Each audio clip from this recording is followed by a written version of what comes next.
नमस्कार दोस्तों, मैं डॉक्टर अभिषेक सिंह। आज मैं चर्चा करने जा रहा हूँ जो हमारे अस्तित्व से जुड़ा हुआ है।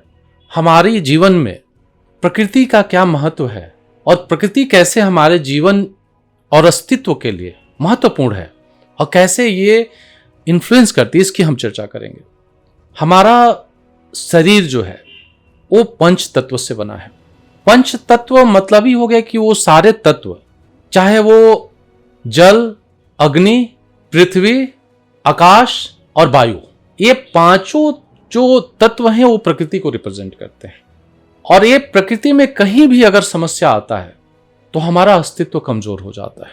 सीधे तरीके से जो हम लोग प्रकृति को समझते हैं वो है वन, पेड़ पौधा और पानी, जिससे हम सीधे कनेक्ट कर पाते हैं।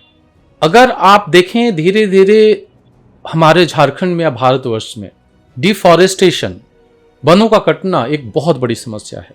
वो एक जरूरत भी है और साथ ही साथ अपने सजगता की कमी के चलते हम लोग काट भी रहे हैं और लगाने की चेष्टा या उससे कनेक्ट नहीं कर पाते हैं। खासकर हमारे झारखंड में हम लोग प्रकृति के गोद में रहते हैं, प्रकृति के बीच में रहते हैं, लेकिन प्रकृति से जुड़े हुए नहीं हैं। लेकिन इसका जो लंबा एक अगर हमारे जीवन में दुष्प्रभाव अगर देखा जाए तो बहुत बड़ा है। अगर प्रकृति को हम लोग ठीक से देखें, प्रकृति हमारे लिए गुरु, सेवक, माता और ईश्वर का प्रतिनिधि भी है। गुरु इसलिए मैं बोल रहा हूं, प्रकृति जीवन का वो स्वरूप है जो हमें जिंदगी के बारे में बताता है, उसके आयाम के बारे में बताता है, हमें ये सिखाता है कि जीवन में महत्व क्या है, किस चीज का है। वो हर अलग अलग मौसम में अपने अंदर परिवर्तन ला के अडेप्ट करके और एक ही उद्देश्य से वो धरती पे सेवा करना है। सेवा उसका मुख्य उद्देश्य होता है। प्रकृति को इसीलिए हम लोग चिकित्सक भी कहते हैं, क्योंकि प्रकृति में वो सारे गुण हैं, उसके पास सारे औषधि है जो आइदर हमें बीमार न पड़ने दे या अगर हम बीमार पड़ जाए तो हमें ठीक कर दे। ये दूसरी बात है कि आज प्रकृति से संवादहीनता के कमी के चलते प्रकृति के रहस्य को हम लोग नहीं जान पाए और वहां प्रकृति हमें देने के लिए तैयार है, लेकिन हम उस औषधि को ले नहीं पा रहे क्योंकि हमारी सजगता के चलते अज्ञानता बढ़ गई है। समझ नहीं पा रहे हैं कि कौन सा जड़ी बूटी किस बीमारी में काम करेगा। भारतवर्ष की जो औषधीय प्रणाली थी वो आयुर्वेदिक थी। आयुर्वेदिक सिस्टम पूरे वन और जड़ बूटी से जुड़ा हुआ था और हम लोग बीमार नहीं पड़ते थे। हमें वो ज्ञान हमें बीमार पड़ने से बचाता था। साथ ही साथ मैं इसलिए बोल रहा हूं कि ईश्वर के प्रतिनिधि है, क्योंकि जैसे ईश्वर पूरे संसार को चला रहे हैं, प्रकृति एक संतुलन बना के, प्रकृति के अस्तित्व के चलते ही हमारे यहाँ कैसी मिट्टी होगी, कितनी उर्वरकता होगी, इस बात पर निर्भर करता है। आज हम लोग के प्रकृति के लगाव टूटने के चलते हमारी मिट्टी कमजोर होते जा रही है। हम खाना खाने के बावजूद भी, चाहे वो प्रोटीन सप्लीमेंट हो, मल्टीविटामिन सप्लीमेंट हो या अपने शरीर में तरह तरह की चीज़ों का उपयोग करते हैं ताकि हम सुंदर देखें, बेहतर दिखें और स्वस्थ रहें। अगर प्रकृति से हम कनेक्ट करें तो सारा चीज़ हमें दे सकता है। साथ ही साथ अगर आप झारखंड के संदर्भ में देखेंगे, झारखंड की सबसे बड़ी समस्या है वो है शोषण का भाव। और वो शोषण कहाँ से शुरू हुआ? वो शोषण प्रकृति के शोषण से शुरू हुआ। वो क्योंकि बोल नहीं सकता है, विरोध नहीं कर सकता है और सब कुछ होने के बाद प्रकृति का अस्तित्व कमजोर हुआ। वो हमें पनिश नहीं कर रहा है, वो सक्षम नहीं होने के चलते हमें प्रोटेक्ट नहीं कर पा रहा है। जब हम प्रकृति का शोषण करते हैं तो फिर पशु और पक्षी का शोषण करना शुरू करते हैं, जो हमारे आहार का हिस्सा बन जाता है। जो मानवीय गुण के हिसाब से, जरूरत के हिसाब से पशु और पक्षी मनुष्य का आहार नहीं बनना चाहिए। ये आजकल प्रोटीन के चक्कर में, स्वाद के चक्कर में एक से एक एग्जाम्पल देके हम लोग पशु और पक्षी का शोषण कर रहे हैं, जो बहुत ही गलत है। वो हमें मानसिक रूप से और भावनात्मक रूप से अतृप्त बनाता है और कमजोर बनाता है, हमारे मानवीय गुण को छीन लेता है। और ये बात जब शोषण का आगे पशु और पक्षी से चलता है तो हम फिर समाज और मनुष्य जाति का शोषण करना शुरू करते हैं। पहले समाज का, फिर आसपास में लोगों का, फिर घर परिवार में आज भाई भाई का शोषण कर रहा है।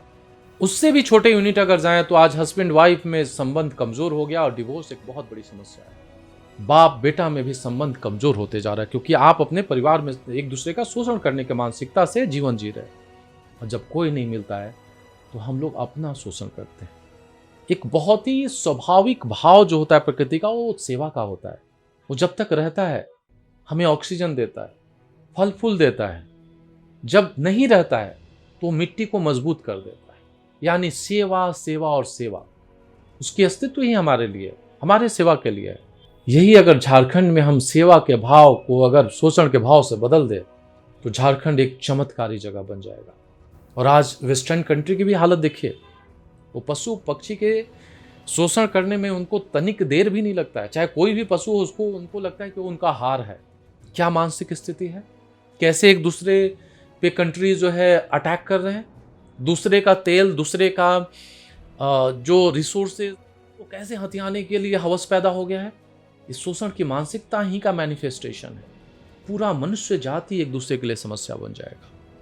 प्रकृति से सीखने की जरूरत है। जीवन में सबसे महत्वपूर्ण यात्रा पर अगर हम लोग निकलते हैं, जो कोई आध्यात्मिक ज्ञान के लिए आगे बढ़ता है, तब भी वो प्रकृति के गोद का ही सहारा लेता है।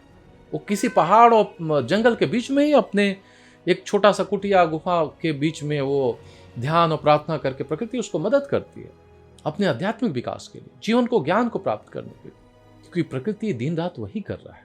वो आध्यात्मिक विकास का एक माध्यम है।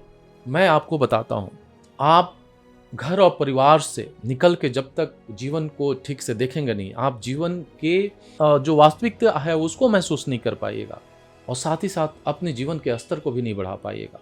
अगर आपके जीवन को स्तर को बढ़ाना है तो सोसाइटी को पार्टनर बनाइए। उससे भी बड़ा स्तर आपको चाहिए, प्रकृति को पार्टनर बनाइए। यानी आपके मानव जाति से प्रकृति ज्यादा महत्वपूर्ण है आपके जीवन के विस्तार के लिए। पहले मैंने सोसाइटी बोला, बाद में मैंने प्रकृति बोला, नेक्स्ट लेवल के एलिवेशन के लिए मैंने बोला। और अगर आपको जीवन में अद्भुत आनंद चाहिए, ब्लिस और जो एक्टेसी की बात करते हैं, तो आपको गॉड को पार्टनर बनाना चाहिए। क्योंकि जीवन की सच्चाई, जीवन के रहस्य और उसके जीने का तरीका जैसा आपको ईश्वर बता सकते हैं, आपके मम्मी पापा और सोसाइटी, आपके टीचर, आपके विभिन्न संत भी उतना दूर तक आपको नहीं दिखा सकते हैं। तो प्रकृति बहुत अद्भुत है, अनमोल है, हमारे अस्तित्व के लिए है, हमारे विस्तार के लिए है, हमें पालने पोषने के लिए है और हमें बड़ा बनाने के लिए है। प्रकृति का आप शोषण मत कीजिए, आप अपने अस्तित्व का शोषण कीजिएगा। प्रकृति के संवर्धन और विस्तार में अपना योगदान निभाइए, और इसके लिए आप पेड़ लगाइए। अगर आप पेड़ लगा नहीं सकते हैं तो घर में कम से कम 5 और 10 पॉट लगाइए। अगर वो भी नहीं कर सकते हैं तो एक छोटा सा गमला लेके अपने घर के अंदर, रूम के अंदर भी आप प्रकृति से कनेक्ट करके देखिए। जीवन सुखद हो जाएगा, आपको उससे फायदा होगा। प्रकृति को क्या ही फर्क पड़ता है कि आप उससे कनेक्ट करें या ना करें। उसकी अस्तित्व कमजोर हो या मजबूत हो, उससे कोई फर्क नहीं पड़ता है। वो सेवा कार्य में लगा हुआ है, आपके लिए जरूरी है। आगे भी हम लोग नए विषय पर चर्चा करेंगे। आपके लिए, आपके मजबूती के लिए बहुत बहुत धन्यवाद।